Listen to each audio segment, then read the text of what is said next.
정성을 다하는 국민의 방송 KBS 주진우 라이브. 그냥 그렇다고요. 주진우 라이브 함께하고 계십니다. 라디오 정보센터 다녀오겠습니다. 조진주 씨.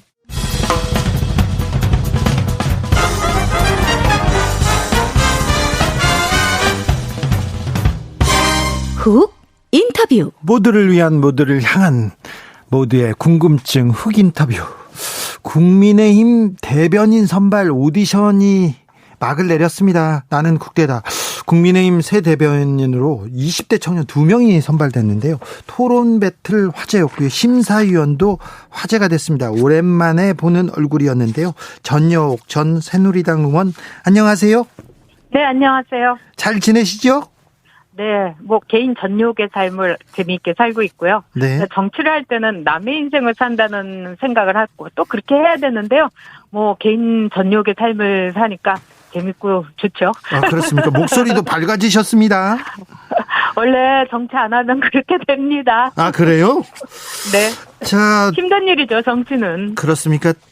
대변인 출신으로 이명박 전 대통령이 야당의 전효옥 같은 대변인 꼭 필요하다고 이렇게 얘기했던 거 기억납니다. 대변인 출신으로 이번에 대변인 토론 배틀 심사위원 맡으셨는데 어떻게 보셨어요? 어땠습니까? 일단 나온 분들이 실력이 아주 출중했고, 그 다음에 젊고, 또 나이와 관계없이 이 젊음을 간직한 분들 보는 게 참 기뻤습니다. 그리고 그래요? 무엇보다도 예. 제가 이제 보수 정당에 몸을 담았던 지난 8년 동안 정말 우리 당이 이렇게 됐으면 좋겠다, 이렇게 바랬던 보수 정당의 모습으로 변화하고 있는 거를 아주 체감을 했습니다. 네. 그러니까 정치를 할 때 이 보수 정당이 더 젊어지기를, 더 역동적이길, 예. 또 보통 자신들을, 우리 정당을 지지하는 분들하고 같은 음식을 먹고 같은 옷을 입기를 제가 참 바랬거든요. 네. 근데 그런 방향으로 가고 있어서 참 기쁘고 또 흡족했어요. 국민의힘이 지금 변화와 혁신을 보여주고 있는 것 같습니다. 20대 대변인인데 정치 현안, 이 복잡한 문제를 잘 담아낼 수 있을까요? 하는 걱정도 좀 있습니다. 그 걱정은 하실 필요 없을 것 같아요. 왜냐면 저도 그분들한테 압박 인터뷰도 해보고 그랬는데, 네. 주진우 MC나 저나 거기 들어갔으면 우리 16강에도 못 갑니다. 아, 그래요? 네. 아니, 저야 말 못하니까 그래도, 명 대변인 출신인데 전효옥 대변인은 물론 통과했겠죠. 시대 상황이라는 게 있는 거죠. 지금도 네. 제 역할은 따로 있는 거고, 예. 그런 점에서 그들은 이 시대적인 역할을 가졌다는 뜻입니다. 예. 김현주 전 아나운서, 이분 정치적 식견 어땠습니까? 참 저는 그분한테 감동을 했어요. 저는 이제 그분이 얼마나 화려한 방송 활동을 했는지 기억하고, 또 그분을 기억하는 분들이 참 많잖아요. 많죠.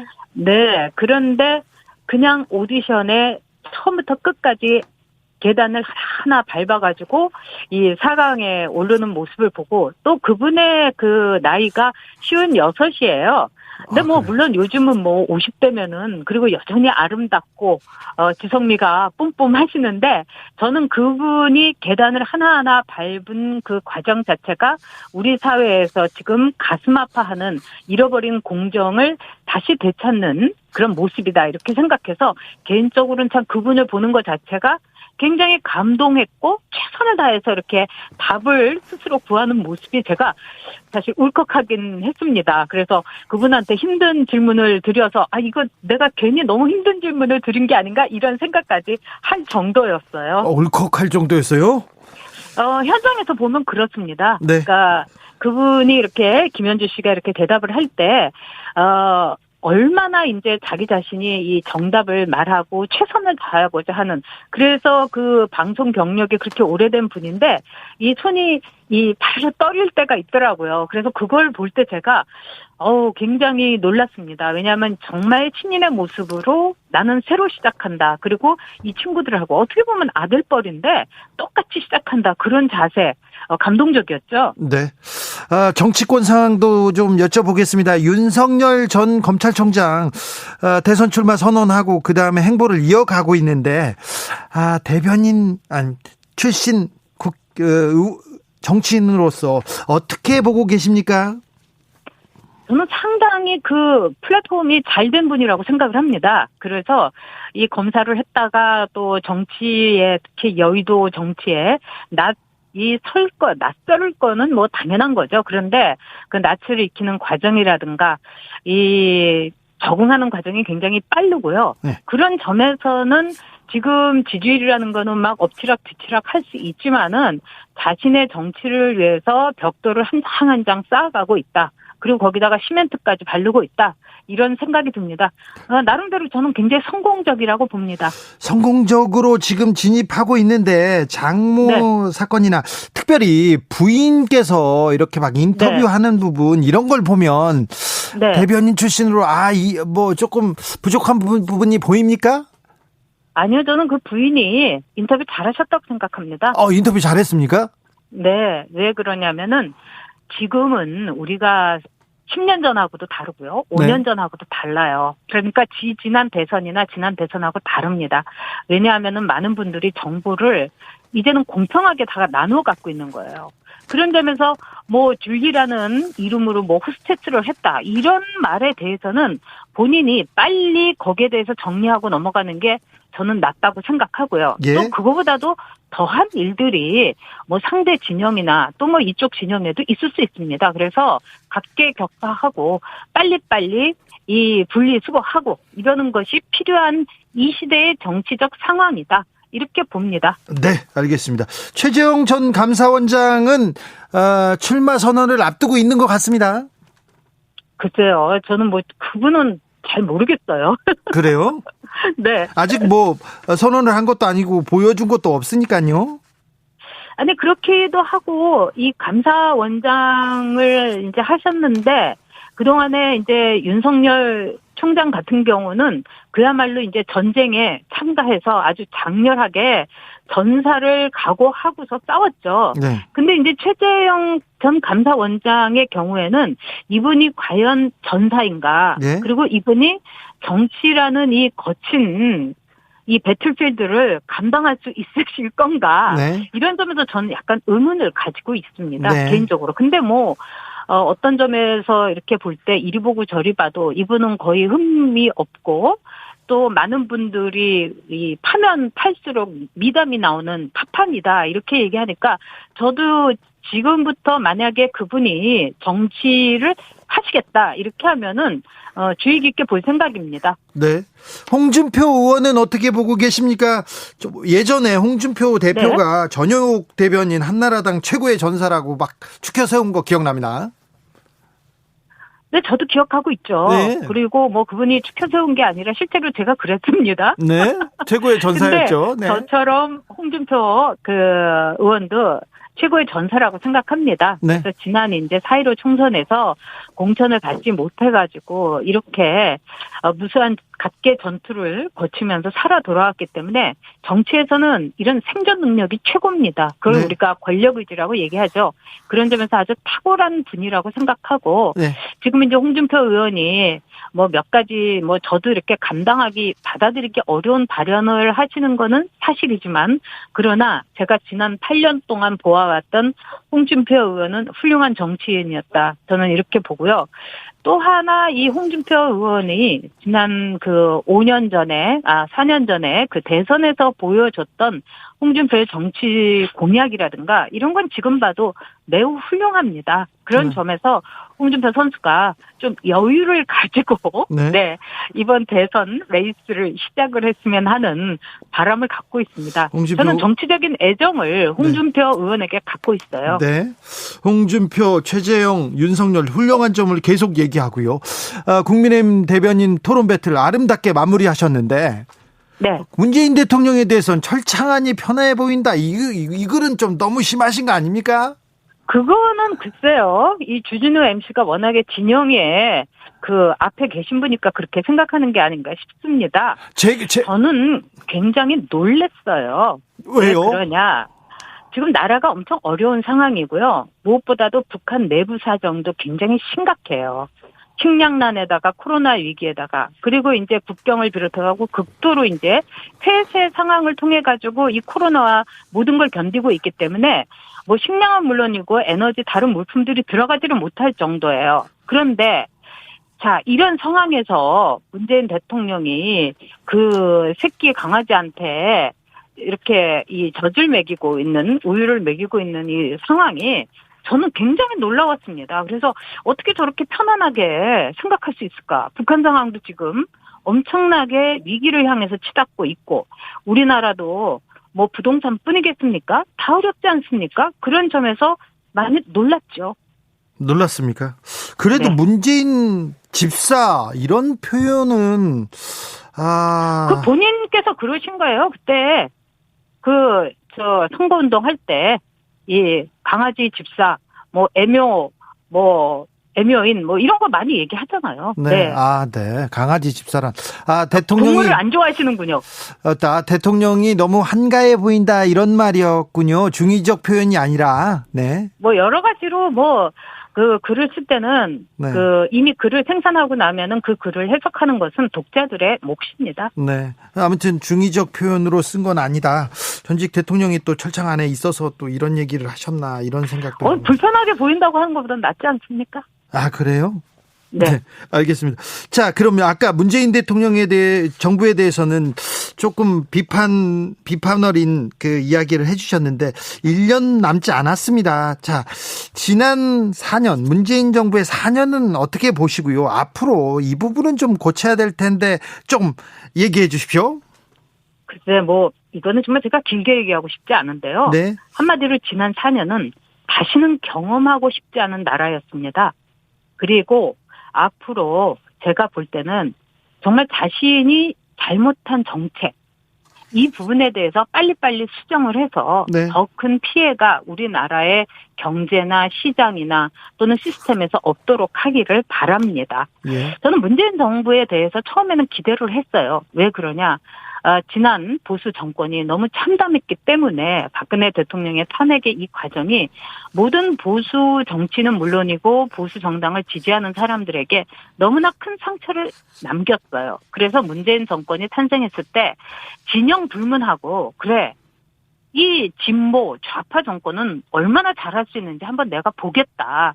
정말 모든 것을 내려놓고 봤는데 그 결과가 다시는 경험하고 싶지 않은 나라라는 점에서 저도 매우 참담하게 생각합니다. 그렇습니까? 민주당한테도 한마디 했던데 미쳐 돌아간다 이런 얘기는 너무 좀 이건 또 비판 어린 애정 어린 비판이라고 보기에는 좀 과한 얘기 아닌가 이렇게 얘기하는 분들도 많습니다. 저 민주당에 애정 갖고 있지 않거든요. 네. 그리고 제가 보기에는 이게 정상이 아니에요.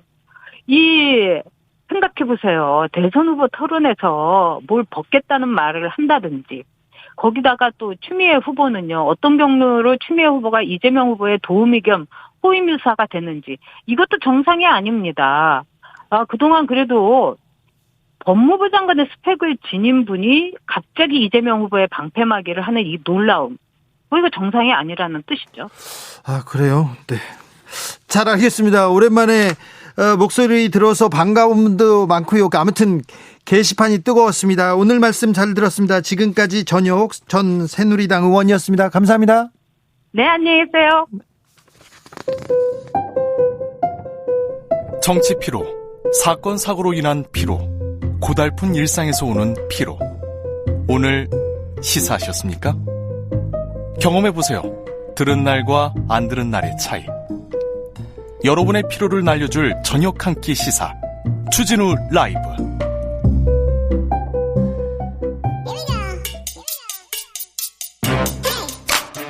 뉴스를 향한 진지한 고민, 기자들의 수다. 라이브 기자실을 찾은 오늘의 기자는 은지옥이요. 시사인 김은지입니다. 오늘 첫 번째 뉴스부터 가볼까요?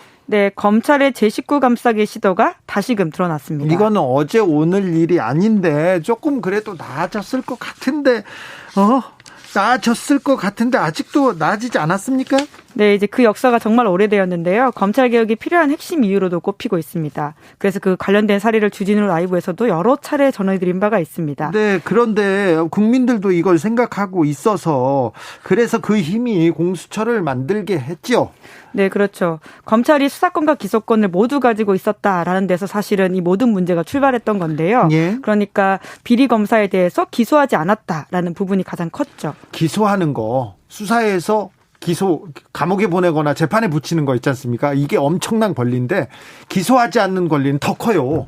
죄가 있는데 봐주지 않습니까? 그러면은 훨씬 더 큰 권한이에요. 돈도 훨씬 더 비싸요, 이런 게. 네, 티나지 않고 조용히 묻어갈 수 있고 있던 것들을 묻어준다라고 하는 건 사실 어마어마한 일인데요. 들어가지도 않는다는 점에서 더 크죠. 그리고요, 죄가 10개야. 근데 가장 중요한 거 말고 가벼운 거 한두 개로 처리해주는 그런 스킬 검사들이 많이 발휘했습니다. 지금껏. 네, 사실 2013년에 드러났던 윤중천 사건 이 가장 대표적이라고 저는 생각하는데요. 예. 그 당시에 성접대로까지 볼 수 있던 사건들을 아주 작게 털어뒀다라고 그때 보이긴 하죠. 김학의 전 차관 그 수사도 안 했지 않습니까? 네, 수사는 했는데 이제 기소를 하지 않았죠. 네, 제대로 안 했지 않습니까? 예, 그렇습니다. 그래서 공수처가 이러한 수사권과 기소권을 모두 가지고 있어서 특히 검찰에 대해서 견제할 수 있는 조직이다 이런 기대들이 꽤 컸습니다.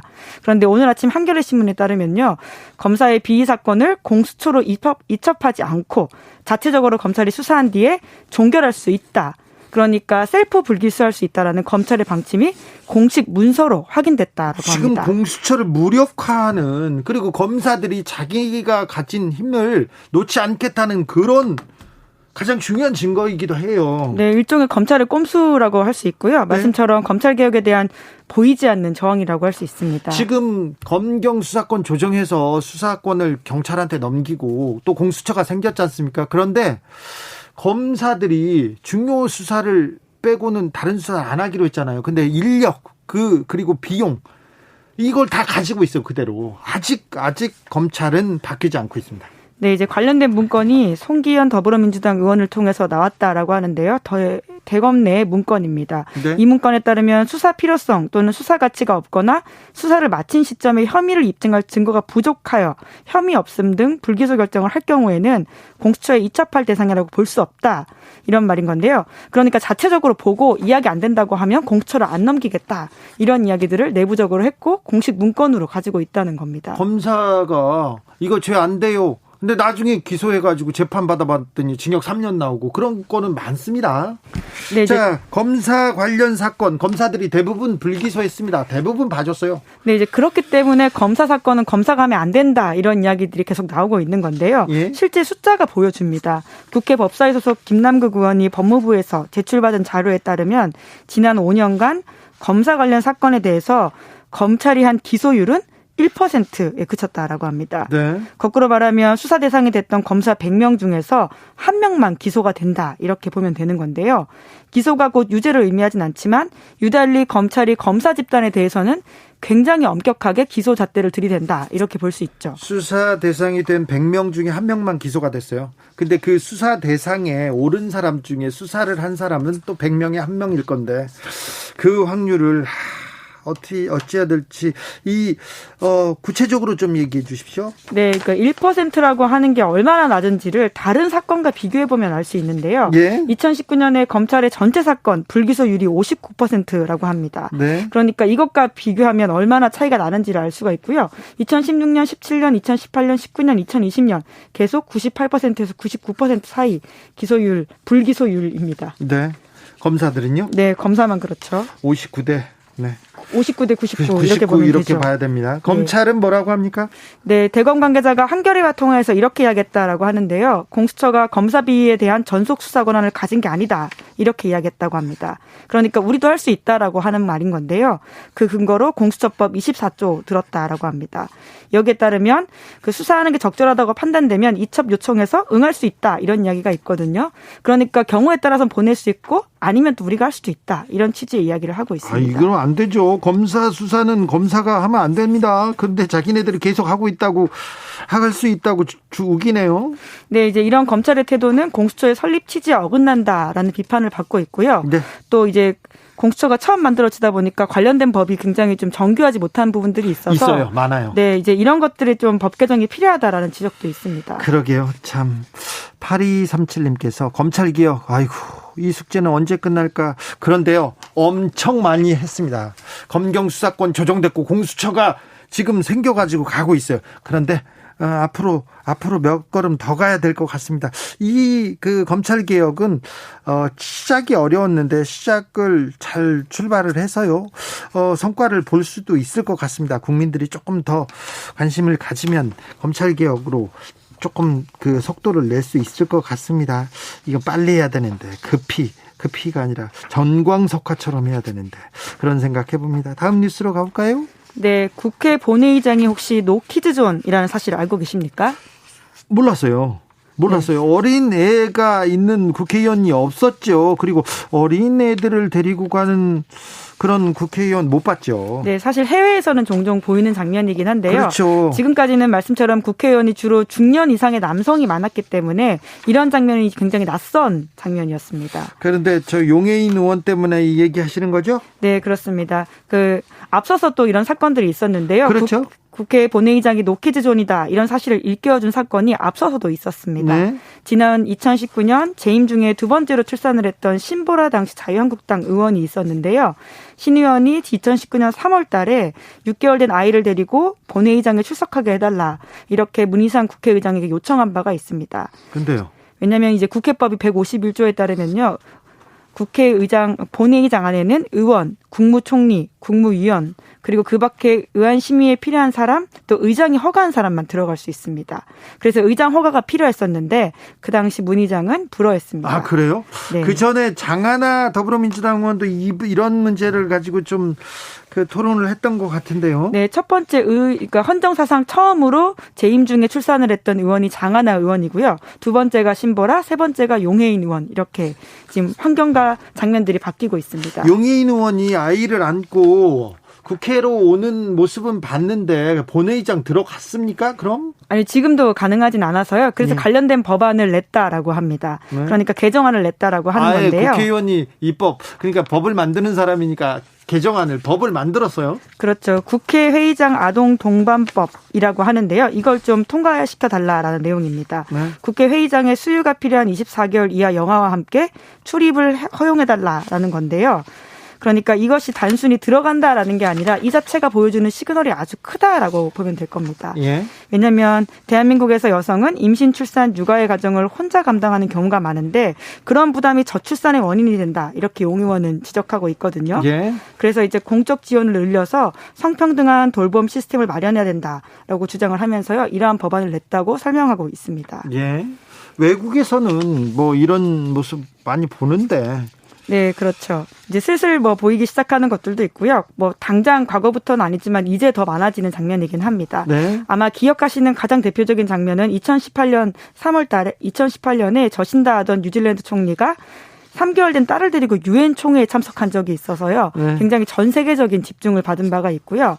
그리고 2017년 호주 의회 본회의장에도 녹색당 부대표가 생후 2개월 된 딸을 데리고 들어가서 모유 수유까지 한 장면이 있습니다. 그렇죠. 네. 게다가 또 미국도 그렇고요. 다 아이를 데리고 들어갈 수 있다라고 하는데 이것이 단순히 아이를 데리고 간다라는 의미보다는 얼마나 이 출산과 육아에 열려있는 공간인지 국회부터 좀 열려 있어야지 밑으로 또 내려갈 수 있지 않나 이런 문제의식을 담고 있는 것으로 보입니다. 그런 생각하죠. 네, 3824님께서 용해인 의원님 응원합니다. 가장 빨리 혁신이 돼야 할 곳은 국회입니다. 얘기합니다. 용해인 의원의 행보를 응원하는 분들이 많습니다. 5557님께서는 검찰, 국회 이 두 집단의 특검과 제19 감싸기 없어질 때 비로소 공정과 정의가 살아있는 사회가 될 것입니다. 이렇게 지적해 주셨습니다. 마지막으로 만나볼 뉴스는요. 네, 과거 윤석열 전 검찰총장 부인이 돈을 들고 와서 위증을 요구한 적이 있다. 이런 주장이 나왔습니다. 어떤 내용입니까? 네, 조선일보 소속이었던 이진동 기자가 뉴스버스라는 신생 매체에서 한 보도인데요. 네. 2006년 자신이 했던 인터뷰를 지금 공개했습니다. 네, 2006년에 인터뷰를 했는데 이번에 지금 풀었군요. 네, 그렇습니다. 윤석열 전 총장과 결혼하기 전 일이긴 하지만 윤 전 총장이 대선 출마를 선언했기 때문에 아내 또한 검증 대상으로 본다라고 판단했다면서 한 보도라고 이야기하고 있는데요. 네. 그러면서 조선일보 사설을 인용하기도 했습니다.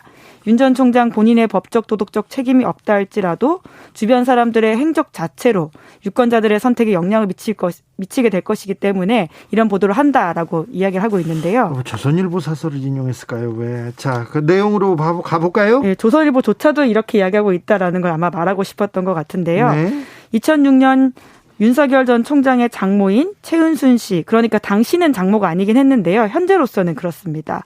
그 최은순 씨와 정대택 씨, 그리고 김모 씨, 이렇게 세 사람이 경매로 나온 건물을 낙찰받은 적이 있다라고 합니다. 낙찰받은 데 이익금이 많이 생겼습니다. 네, 50억 넘게 이익금이 생겼는데요. 이 돈을 나누는 과정에서 분쟁이 커졌습니다. 네. 그래서 소송을 하고 형사고소를 하고 민사소송도 하고 이런 분쟁이 있었는데요.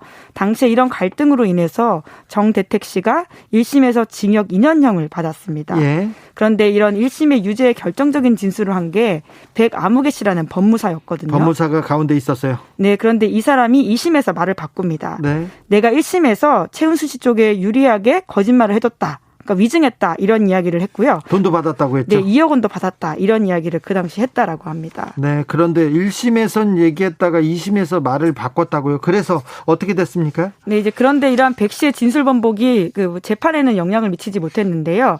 정대택 씨는 대법원까지 유죄가 확정돼서 2년형을 살았습니다. 그런데 갑자기 핵심 증인이라고 할 수 있는 백 씨가 재판 중간에 말을 바꾸니까 그 당시에 최은순 씨 딸이었던 김건희 씨가 1억 원을 들고 와서 1심 재판대로 증언해달라 이런 이야기를 했다라고 백 씨가 주장했다라는 보도입니다. 김건희 씨가 이 관련된 인터뷰를 했어요. 네, 이것도 뉴스버스에 나온 내용인데요. 자신이 1억 원을 가져간 건 맞지만 위증을 요구하지 않았다 이렇게 밝혔는데요. 그러니까 그 당시에 왜 그런 행동을 했냐면 화해시킬 의도였지 위증을 요구한 적은 없다 이렇게 반박을 했습니다. 아, 네. 예, 돈을 가져간 적은 있다라는 걸 결과적으로는 인정하게 된 셈인 건데요. 하지만 그 의도가 위증을 교사한 건 아니었다 이런 취지의 주장을 하고 있습니다. 네. 예, 뿐만 아니라 정대택 씨가 이런 주장도 하고 있는데 김 씨가 사건 처리 과정에서 윤석열 전 총장 등의 영향력을 행사했을 것이다라는 이야기를 하고 있다라고 하는데요. 이에 대해서도 괴소문이다라고 반박을 했다고 합니다. 네. 또 그리고 남편의 지위를 이용해서 그런 게 아니고 자신이 사건에 개입한 바가 없다. 라면서 오히려 남편이 공직자, 그러니까 윤석열 전 총장에 대해서 약점을 가지고 공격하고 있다라는 식의 반박을 했다라고 뉴스버스가 보도했습니다. 알겠습니다. 뉴스버스는 왜 김건희 씨와 김건희 씨의 줄리 관련된 인터뷰를 했던 매체인데요.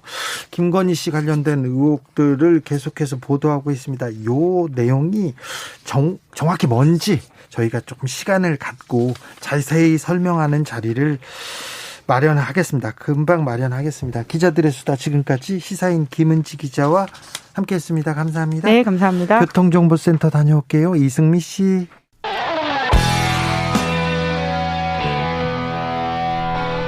스치기만 해도 똑똑해진다. 드라이브 스루 시사 주진우 라이브.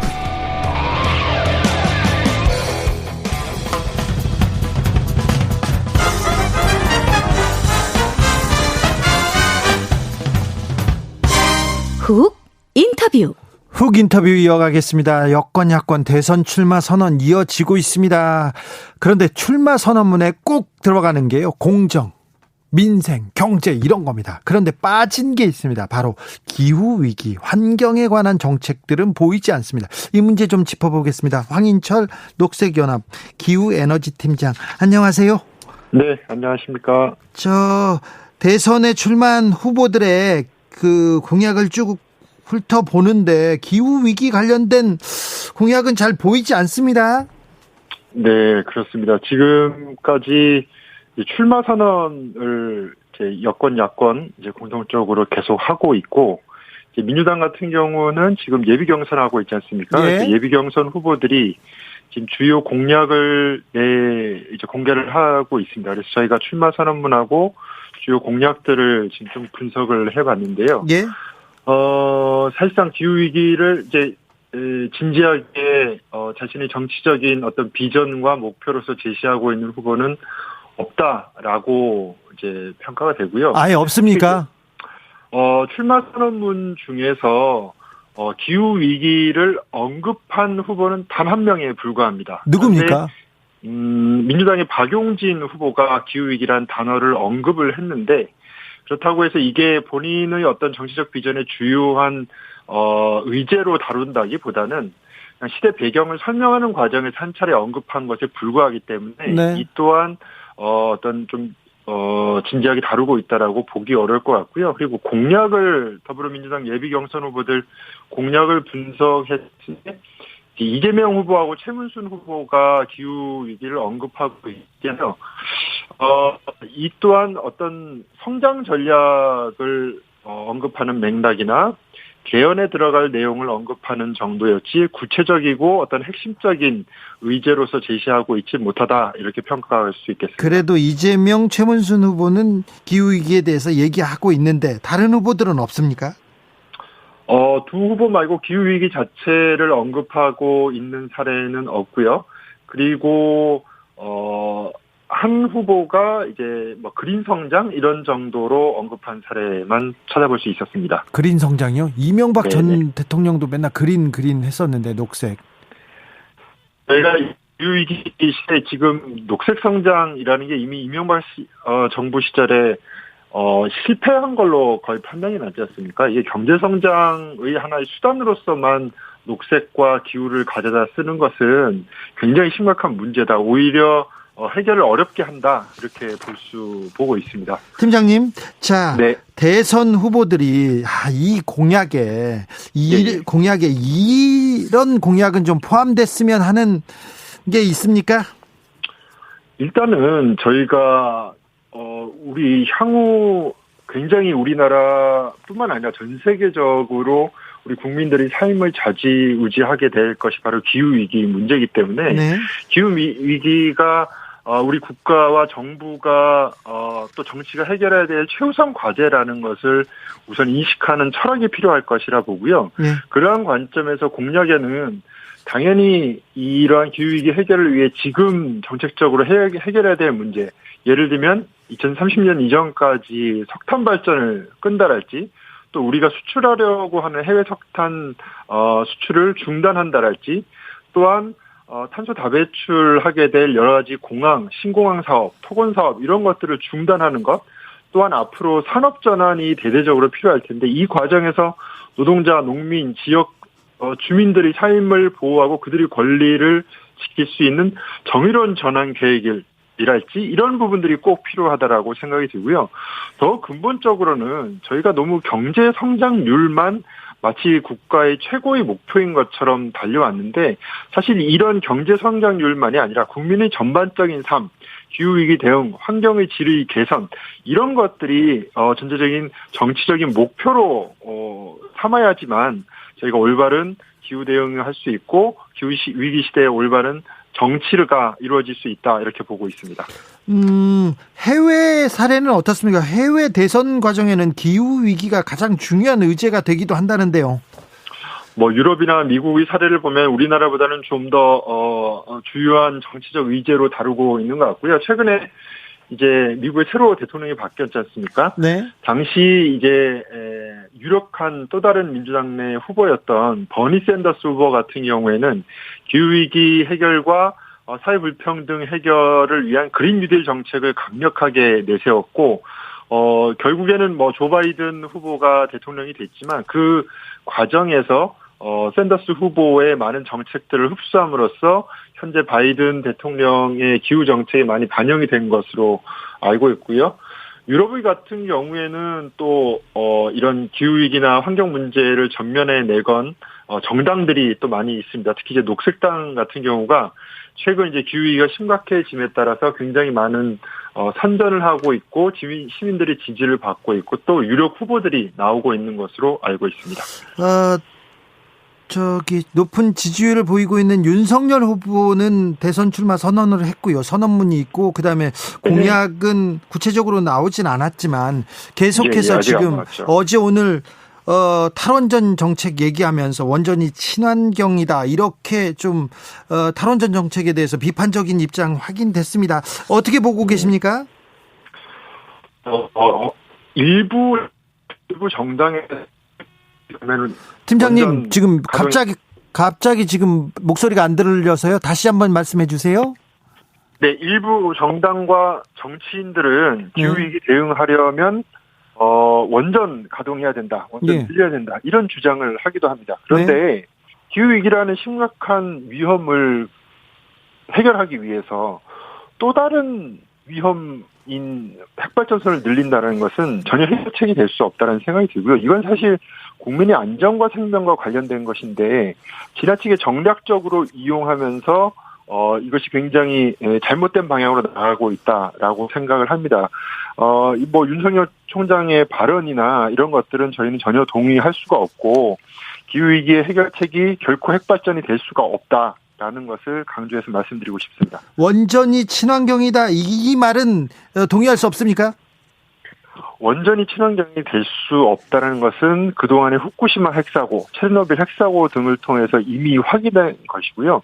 이것이 핵발전을 하면 나올 수밖에 없는 고준위 핵폐기물은 거의 10만 년 이상 우리 이 후손들의 생명을 위협하고 생태계를 위협하는 소위 고맹독성의 쓰레기를 배출하게 되는데 이 처리를 제대로 할 수 있는 기술과 방안도 없는 상태에서 원전을 계속 한다라는 것은 굉장히 무책임한 것이고 기후위기에 못지않은 이런 인류의 생존을 위협하는 행동이다 이렇게 볼 수 있겠습니다. 7305님께서 기후위기 심각하다. 권력이고 돈이고 모조리 날아간다 이렇게 우려하고 계십니다. 박선봉님께서는 기후 얘기하면 기업들이 싫어합니다. 기후 노동 환경 그들이 엄청 싫어합니다. 이렇게 얘기합니다.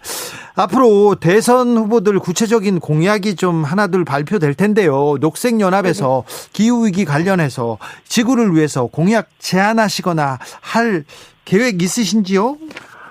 저희는 어쨌든 이번 대선이 향후 기후위기 대응을 하는 데 있어서 굉장히 중요한 시기에 어떤 정치적 선거이기 때문에 시민들과 함께 또 안 들려요. 적극적인 기후 유권자 행동을 펼쳐야 된다고 생각을 하고요.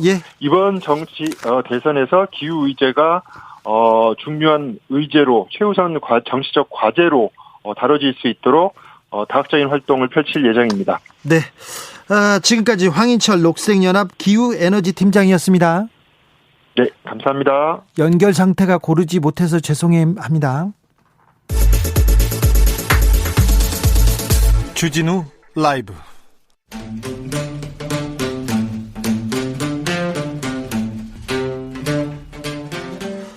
2030 청년이 보고 듣고 느끼는 요즘 우리 사회 그것이 궁금하다. MZ세대에게 묻는다. 요즘 뭐하니?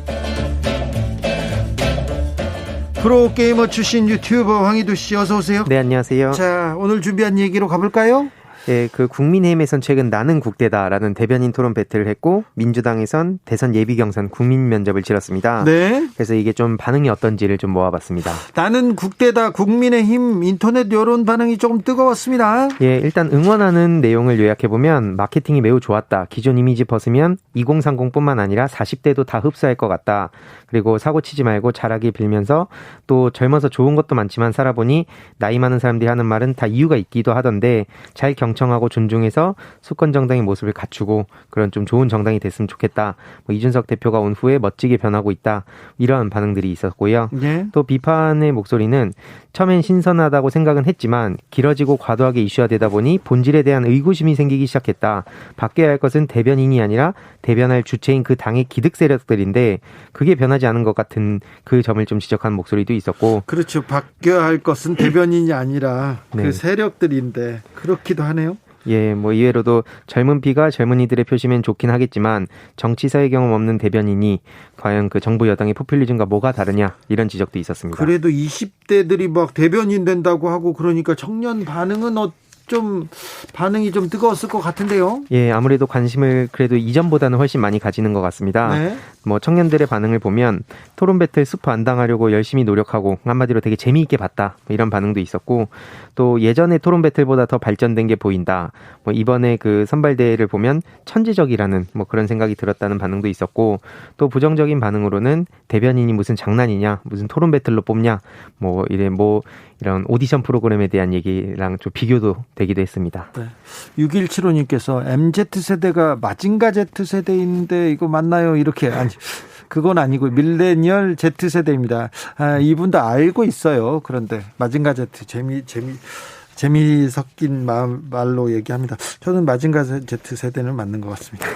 민주당 국민 면접에 대해서는 어떤 반응인지요?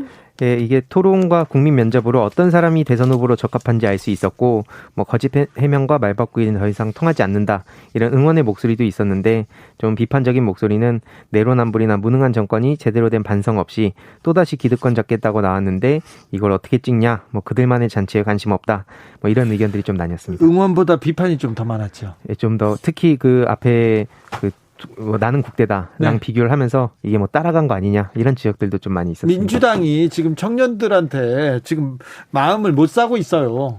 지금 명확하게 알아야 돼요. 국민 면접 별로 청년들한테 관심이 없습니다. 응원보다는 비판이 훨씬 많았다고 합니다. 예, 뭐 사실 그래서 청년들도 뭐 이렇게 뭐 다양한 반응들 보이긴 했는데요. 뭐 각자 응원하는 후보들을 칭찬하는 댓글들이 많았는데, 어쨌든 중요한 것은 이 이벤트라든지 뭐 이런 어떤 보여주는 것도 중요하지만 그 본질을 잘 캐치해서 문제를 해결하는데 좀 더 초점을 맞춰야 된다는 생각들이 많이 들었습니다. 다음 얘기 가볼까요? 예, 지금 그 우리나라의 지위가 개발도상국에서 선진국으로 변경됐다는 소식이 전해지지 않았습니까? 그렇습니다. 역사상 처음으로 이런 일이 있었다고 하는 보도를 봤습니다. 예, 이에 대해서 반응을 좀 가져와 봤습니다. 네. 응원하는 반응은 이 정부가 좋다, 마흔에 처음으로 애국심이 생긴다, 선진국 반열에 오르는 것이 내 생에 오다니 정말 꿈 같다는 반응도 많았고요. 베네수엘라 된다고 그렇게 주장하더니 완전 반대로 이렇게 오히려 올라가는 것 같다. 그러니까 베네수엘라, 우리나라 지금 망한다고는 안 하지만 베네수엘라나 중남미 국가처럼 간다고 하는데 그렇게 가지는 않습니다. 언론의 생각과는 달리. 예, 그래서 어떤 분은 외국인 친구들 모두 한국이 선진국 아니라고 말하면 비웃듯이 한국이 선진국이 아니면 어디가 선진국이냐라는 듯이 말하긴 했는데, 아무튼 그 정도로 지금 대한민국이 많이 변했다, 발전했다, 뭐 이런 반응들이 많았고요. 네. 또 비판의 목소리는 이거를 대통령이 잘해서 이렇게 선진국으로 갔다는 주장하는 걸 납득하기 어렵다. 그래서 뭐 과거 정부라든지 뭐 이런 재벌 대기업들이 수십 년간 고생한 덕에 이렇게 됐다, 뭐 이런 반응도 있었습니다. 아, 네. 그리고 이렇게 선진국 반열에 올랐는데 왜 국민은 이렇게 살기가 힘드냐, 뭐 이런 지적도 있었습니다. 살기는 항상 힘들었던 것 같아요. 언제나 힘들어요. 또 서민은. 예, 맞습니다. 자, 보수 커뮤니티에서는 이 뉴스를 어떻게 봅니까? 일단 이게 그 개발도상국 혜택을 포기하고 선동하려고 선진국 지위를 직접 신청한 거였다라는 식으로 네. 이게 좀 확인되지 않은 사실을 이렇게 네, 이건 전하는 사실이 느낌입니다. 아니고요. 그래서 이게 개도국의 혜택을 생각해서 그동안은 다른 정부는 실리적으로 판단해서 계속 머물렀다는 얘기예요, 이게. 네. 근데 이번 정부는 지금 선거를 앞두고 정부 치적으로 만들려고 정치적 목적을 위해 이거 실리를 포기하고 선진국 지위를 얻었다는 그런 주장들이 좀 퍼지고 있었습니다. 아니, 선진국의 지위가 그 신청한다고 해서 되는 것도 아니고요. 그 신청하려고 그 경제적 수치, 과학적 수치를 쌓아 놓는 것도 이게 쉬운 일만은 아닐 것 같은데요. 네, 알겠어요. 다음으로 만나볼 뉴스는요? 네, MZ세대들이 쿠팡 불매 운동에 적극적으로 나서고 있습니다. 그렇습니까? 그렇게 생각합니까? 예, 지금 쿠팡 탈퇴 해시태그까지 걸면서 이게 좀 많이 퍼지고 있는데요. 뭐 탈팡이란 얘기까지 나올 정도로 많은 소비자들이 쿠팡을 탈퇴하고 있는 겁니다.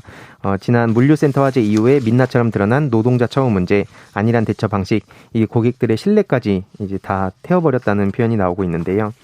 지금 여태까지는 뭐 속도와 편리라는 이점을 주로 생각했다면 이제는 가치를 우선순위로 두고 있는 그런 분위기입니다. 예. 특히 이게 지금은 소셜미디어를 통해서 좀 이런 소식들이 적극적으로 알려지고 활용을 하다 보니까 물리적인 연대, 뭐 이게 오프라인에서 만나진 않더라도 소셜미디어를 통해서 신념과 관련한 연대를 지금 맺고 있는 상황이죠. 그래서 또 속도도 굉장히 빠르게 즉각적으로 반응을 하고, 그래서 지금 20대 사용자의 24.5%가 줄어들면서 가장 큰 이탈률을 보이기도 했다고 합니다. 아, 그래요? 이 쿠팡 불매 운동에 대해서 인터넷 여론은 어떻습니까? 일단 비판적인 반응은 무슨 소리냐, MZ세대가 쿠팡 불매를 한다니, 금방 언제 그랬나는 듯 최저가나 행사를 하면 다시 돌아올 거다. 나는 좋아서 계속 쓸 거다. 한창 코로나 창궐할 땐 로켓 배송 톡톡히 봐놓고, 이런 반응도 있었고요. 여기에 공감한다는 반응도 또 많았습니다. 난 이미 탈퇴했다. 처음에는 좀 불편했지만 금방 다른 수많은 온라인몰들이 있기에 익숙해지더라. 이런 악덕 기업은 퇴출돼야 된다. 이렇게 반응이 좀 나뉘었습니다. 청년들이 쿠팡에 좀 화가 났습니까? 좀 비판적인 입장도 있긴 했는데 회의적인 반응도 좀 은근히 많이 보였습니다. 이게 과연 진짜 의미가 있는 게 맞냐라는 이야기인데요.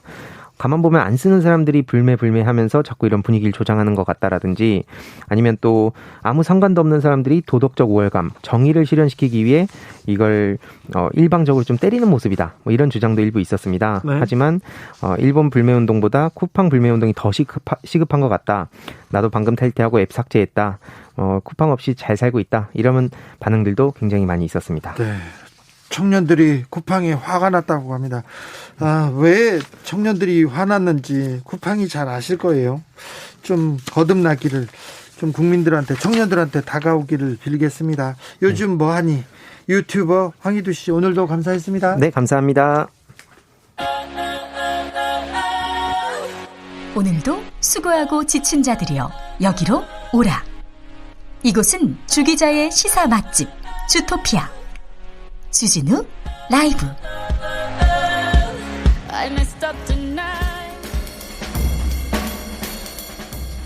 느낌 가는 대로 그냥 고른 뉴스, 여의도 주필.